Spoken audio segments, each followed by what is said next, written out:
Hi everybody, this is Ashima, your Coderella, and welcome to my YouTube channel. Today, I'm going to start with a new topic in machine learning, which is concept learning. Okay, so let's move forward. In this tutorial, in this video, I'm going to teach you concept learning, and in the next video, I'm going to teach you concept learning as a search. Okay, so let's move forward. Now, what is a concept learning? But before that, I need you to know what is a concept. Concept here means the output. Output means what outcome you want from your input. जैसे we were taking example of whether a particular fruit is apple or strawberry. So apple or strawberry are the results. So we need to know कि apple और strawberry जो output आ रहा है वो किन input से आ रहा है और क्या output आ रहा है. तो कॉन्सेप्ट क्या है? आउटपुट, आउटकम कॉन्सेप्ट है. अब उसे लर्न करना है means that we need to know which output we will get from particular inputs. ठीक है, तो देखो कॉन्सेप्ट लर्निंग क्या हुआ. Concept learning is inferring a boolean valued function. एक ऐसा function we need to know, infer करना है means we need to find out ऐसा कोई बुलियन वैल्यूड फंक्शन जो हमें आउटपुट दे from training examples of its input and output, जो हमें इनपुट से कुछ आउटपुट दे. That will be my function, और वो फंक्शन जो होगा वो कॉन्सेप्ट लर्निंग होगी, because we are going to learn a concept, we are going to learn a output from input.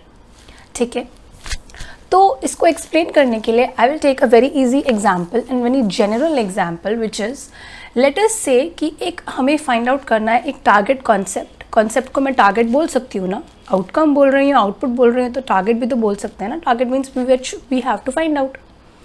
तो हमारा टारगेट कॉन्सेप्ट क्या है? Find the day when my friend Aarush enjoys his favourite sport. कि ऐसा दिन निकालो जिस दिन मेरा फ्रेंड आरुष स्पोर्ट को एंजॉय करता है. ठीक है, किस दिन करता है, we need to find out. अब उसको निकालने के लिए हमको आरुष का डेटा पता होना चाहिए, हमें उस दिन का डेटा पता होना चाहिए, और उसके लिए हम क्या करेंगे? We need to know some features, we need to know some attributes, we need to know some data, input. ठीक है, इनपुट पता होना चाहिए. जैसे कि इनपुट क्या हो सकता है? स्काई कैसा होगा उस दिन, टेम्परेचर कैसा होगा उस दिन, ह्यूमिडिटी कैसी होगी उस दिन, विंड, वाटर, फोरकास्ट, ये सब कैसा होगा. इन चीज़ों के बेसिस पे, इन चीज़ों के इनपुट के बेसिस पे वी विल फाइंड आउट कि what will be the output and किस दिन Aarush will enjoy his favourite sport. ठीक है, तो अब देखते हैं इनपुट कैसी फॉर्म में आया है. ये हमारे पास इंफॉर्मेशन है, this is the input. Input we can say, तो ये हमारा इनपुट है. एग्जाम्पल का मतलब है कि कौन सा पर्टिकुलर डे. स्काई मतलब वो स्काई का टेम्परेचर, आई मीन स्काई कैसा था, सनी था, वार्म था. Air temperature means temperature was warm और कोल्ड. ह्यूमिडिटी क्या है कि नॉर्मल ह्यूमिडिटी थी उस दिन या फिर हाई ह्यूमिडिटी थी, विंड स्ट्रॉन्ग थी या नहीं, वाटर कैसा था, फोरकास्ट क्या था. एंड लास्ट वाला क्या है? कॉन्सेप्ट. कॉन्सेप्ट का मतलब output. Output means target, target means outcome जो आने वाला है. तो इन्जॉय स्पोर्ट हमारा यहाँ पे आउटपुट हो गया, हमारा आउटकम हो गया, और हम कह सकते हैं कि this is our target concept. क्या है कि वो येस और नो मीन्स वो इन्जॉय कर रहा है उस दिन या फिर नहीं कर रहा है. यही तो दो आउटकम आ सकते हैं, कर रहा है या नहीं कर रहा है, कर रहा है कि नहीं कर रहा है, एप्पल है कि नहीं है, स्ट्रॉबेरी है कि नहीं है. दो ही तो आउटपुट हो सकते हैं कि whether that person Aarush is enjoying his favourite sport और नॉट. ठीक है, तो ये वाला हमारा आउटपुट हो गया, और ये सारे के सारे जो हैं these are the input values. We can say ये सारे एट्रीब्यूट्स हैं जो आउटपुट को डिफाइन करेंगे. और क्या मैं कह सकती हूँ कि ये सारे फीचर्स हैं, ये सारे फीचर्स हैं जो इस आउटपुट को डिफाइन करेंगे. तो कह सकते हैं ना ये कॉन्सेप्ट लर्निंग है, कॉन्सेप्ट को लर्न कर रहे हैं हम. ठीक है, let us see. So now हमारी प्रॉब्लम क्या डिफाइन हुई है? Our problem is learning the day when Aarush enjoys the sport. वो दिन फाइंड आउट करना है जब आरुष अपना स्पोर्ट एंजॉय करता है. तो if you remember, if you have watched my previous video in which I explained you well posed learning problem, well posed learning problem में क्या था? We need to find out कि एक particular data के लिए, मतलब एक particular experience के लिए, अब experience वो gain कर रहा है मॉडल, और वो experience gain करके अपनी performance को improve कर रहा है. किस पे? एक पर्टिकुलर टास्क पे. तो हमने 3 चीज़ें पढ़ी थी. We studied about task, performance and experience. So it is the model has to, the well posed learning problem क्या थी? The model has to improve its performance P with the experience E on some task T. तो TPE 3 चीज़ें याद रखनी है well posed learning problem के लिए. तो अब इस प्रॉब्लम में हमारा TPE, ये रहा ना TPE, तो इस प्रॉब्लम के लिए हमारा TPE क्या है? टास्क, परफॉर्मेंस और एक्सपीरियंस क्या है? टास्क क्या होगी? We need to find out the day, जिस दिन वो एंजॉय करता है. Learn to predict the value of enjoy sport, कोई भी दिन हो सकता है, वो जिस भी दिन एंजॉय करेगा वो हमारा टास्क है ना.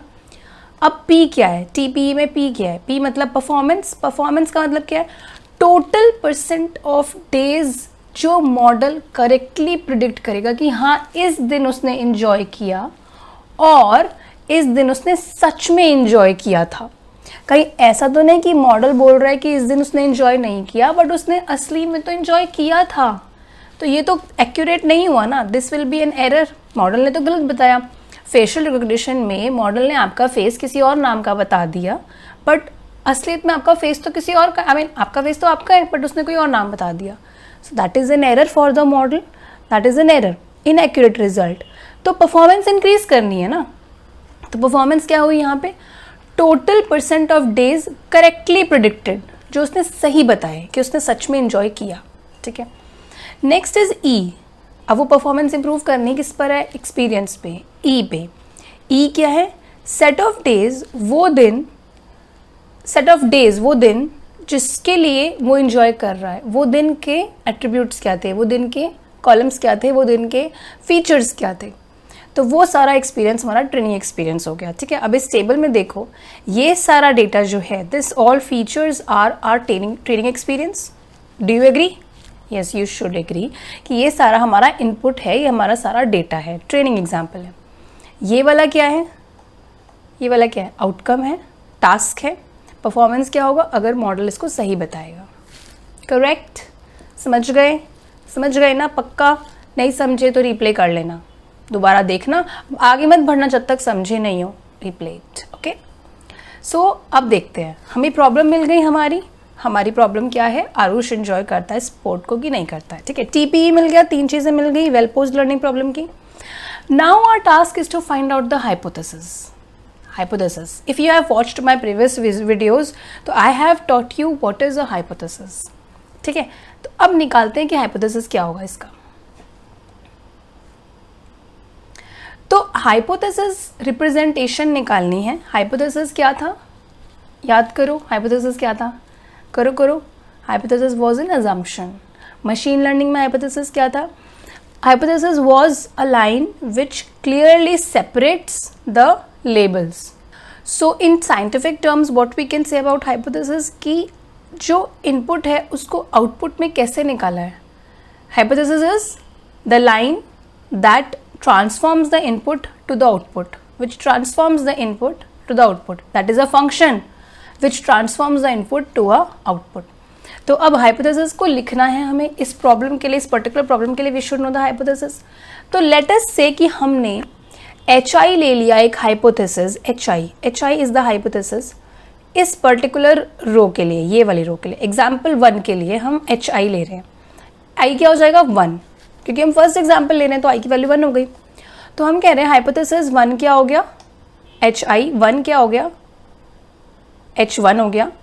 अब एक बात बताओ, उसके लिए फीचर्स हैं ये x1, x2, x3, x4, x5, x6. कितने थे यहाँ पर फीचर्स? 1, 2, 3, 4, 5, 6 फीचर्स हैं.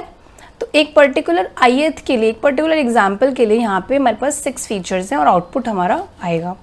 तो लेट अस से फर्स्ट रो के लिए क्या होता है? H1 हो गया फर्स्ट रो. H1 के लिए x इज इक्वल टू 1 है. x इज इक्वल टू 1 का मतलब आउटपुट 1 है. 1 मतलब पॉजिटिव. 1 है ना, पॉजिटिव है ना. क्या है उसके features? Sunny, warm, normal, strong, warm, same. देखो यही है, Sunny, warm, normal, strong, warm, same. ये हमारे फीचर्स हैं. किसके लिए? x1. H1 हमारा ये वाला एग्जाम्पल 1 हो गया. और x1 क्या डिनोट कर रहा है? ये एंजॉय स्पोर्ट के लिए वैल्यू येस है. येस मतलब पॉजिटिव, पॉजिटिव मतलब 1, नेगेटिव मतलब 0. तो ये थर्ड वाले एग्जाम्पल के लिए क्या आ जाएगा? x is equal to 0. पर अभी हम लोग ये वाला देख रहे हैं, तो यहाँ पे क्या होगा, x इक्वल टू 1 और हमारे फीचर्स क्या हैं, ये सारे 6 वैल्यूज़। तो हमने कहा h1 x इक्वल टू 1 होगा। पॉजिटिव हाइपोथेसिस है ये। पॉजिटिव हाइपोथेसिस क्यों? क्योंकि आउटपुट पॉजिटिव आ रहा है, और अगर आउटपुट 0 होता, मतलब नो होता आउटपुट, तो वो होता नेगेटिव हाइपोथेसिस। पॉजिटिव हाइपोथेसिस के लिए हमारे पास ये फीचर्स हैं, कह सकते हैं ना, ठीक है। समझ गए हाइपोथेसिस रिप्रेजेंटेशन कैसे हुई, हाइपोथेसिस कैसे निकाला, है ना। अब देखो 2-3 चीज़ें होती हैं, most suitable hypothesis, most general hypothesis and specific hypothesis. सबसे पहले देखते हैं कि मोस्ट सुटेबल हाइपोथेसिस क्या होगा। मोस्ट सुटेबल हाइपोथेसिस क्या होगा कि एक पर्टिकुलर आउटपुट के लिए क्या वैल्यूज़ आई हैं। जैसे आउटपुट अगर आपका येस है मतलब ट्रू है, मतलब 1 है, x इज इक्वल टू 1 होगा, x इज इक्वल टू 1 पे वो कह रहे हैं कि आरुष तब अपना स्पोर्ट इंजॉय करता है जबकि कोल्ड टेम्परेचर हो और हाई ह्यूमिडिटी हो। कोल्ड टेम्परेचर हो और हाई ह्यूमिडिटी हो, उस दिन तो वो करता ही करता है अपना स्पोर्ट्स इंजॉय। तो क्या मैं ऐसे लिख सकती हूँ कि मेरा hypothesis x is equal to 1 होगा, बिकॉज पॉजिटिव हाइपोथेसिस है, वो इंजॉय कर रहा है, आउटपुट येस आएगा, एंड जो फीचर्स हैं वो क्या हैं, कोल्ड तो टेम्परेचर होना चाहिए एंड हाई ह्यूमिडिटी होनी चाहिए। अब और फीचर्स चाहे जो भी हो, क्वेश्चन मार्क मतलब और फीचर्स चाहे जो भी हो, हमें उससे मतलब नहीं है। We only want to know कि वो टेम्परेचर कोल्ड होना चाहिए और ह्यूमिडिटी हाई होनी चाहिए, तभी आरुष अपना स्पोर्ट इंजॉय करेगा। क्वेश्चन मार्क मतलब चाहे और फीचर्स कुछ भी हों, ठीक है, मतलब डे कोई सा भी हो, वाटर कैसा भी हो, फोरकास्ट कोई कैसा भी हो, we don't want to worry about other features, we just want to know the temperature और ह्यूमिडिटी क्या है, कोल्ड और हाई होगी, जब वो इंजॉय करेगा ही करेगा, ठीक है। तो ये हो गया most suitable hypothesis. Suitable hypothesis है ना कि हाँ इसमें वो एकदम इंजॉय कर रहा है। सूटेबल हमने ले लिए, अपने अकॉर्डिंग हमने फीचर की वैल्यूज ले ली, ठीक है। अब आते हैं दूसरे वाले के लिए। दूसरा वाला है most general hypothesis. General hypothesis का मतलब क्या होगा कि वो चाहे कोई भी एट्रीब्यूट हो, कोई भी फीचर हो, डे चाहे कैसा भी हो, टेम्परेचर चाहे कैसा भी हो, वाटर चाहे कैसा भी हो, फोरकास्ट चाहे कैसा भी हो, कोई भी फीचर हो उस टेबल में, इस टेबल में चाहे कोई भी फीचर हो, कोई भी वैल्यू हो, वो करेगा इंजॉय। क्वेश्चन मार्क लग गया ना। क्वेश्चन मार्क का मतलब क्या कि हर वैल्यू के लिए एक्सेप्टेबल है, हर वैल्यू के लिए पॉजिटिव हाइपोथेसिस है, तो वो कर रहा है इंजॉय फॉर एनी वैल्यू। ये हो गया मोस्ट जनरल हाइपोथेसिस। जनरल है ना, जनरल का मतलब होता है सबके लिए सेम, तो it is enjoying it's sport for all the values. ये तो हम अजम्पशंस ले रहे हैं कि हाइपोथेसिस है, हाइपोथेसिस याद है, अजम्पशंस है। अभी हम जस्ट रिप्रेजेंटेशन पढ़ रहे हैं, ठीक है। अब आता है मोस्ट स्पेसिफिक हाइपोथेसिस। क्या होगा स्पेसिफिक? मतलब वो भाई कोई भी दिन ऐसा नहीं था जिस दिन उसने इंजॉय किया, सारे दिन के लिए the output was no, the output was zero. सारे ही दिनों के लिए जो ये सारे दिन थे ये वाले एंजॉय स्पोर्ट में, सब में नो था अगर, तो वो होता है most specific hypothesis. Most specific hypothesis देखो क्या लिखा है, 5 5 5 5 5 5 विच इज़ 6 टाइम्स 5 है। 5 मतलब null, means it was not enjoying its sport any day, किसी भी दिन उसने इन्जॉय नहीं किया, तो वो हो जाता है मोस्ट स्पेसिफिक हाइपोथेसिस, ठीक है। देखो लिखा है ना, no day is a positive example. किसी भी दिन येस नहीं आया, 1 नहीं हुआ, x equal to 1, x equal to 0 हो रहा है, ठीक है। समझ गए क्या है हाइपोथेसिस को रिप्रेजेंट हमने कैसे किया? Got it? Now what ever I have taught you till now, इसमें कॉन्सेप्ट लर्निंग में दिस इज द समरी, ये समरी है उसके लिए। और जो अभी हमने पढ़ा आरुष वाला एग्जाम्पल, उसका जो एग्जाम्पल की जो एल्गोरिथम बनेगा वो ये है।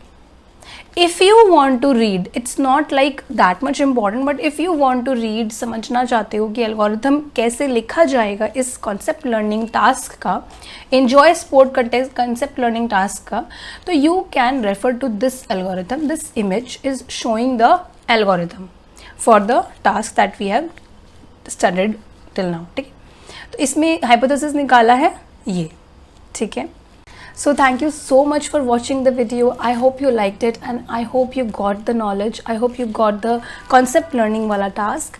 And if you have any issues, you know what to do. You have to comment it in the comment section and I'll be happy to help. And you should know that I'm always there for you if you find any problem. And always follow my videos in the tutorial, machine learning tutorial, if you want to get ample of knowledge.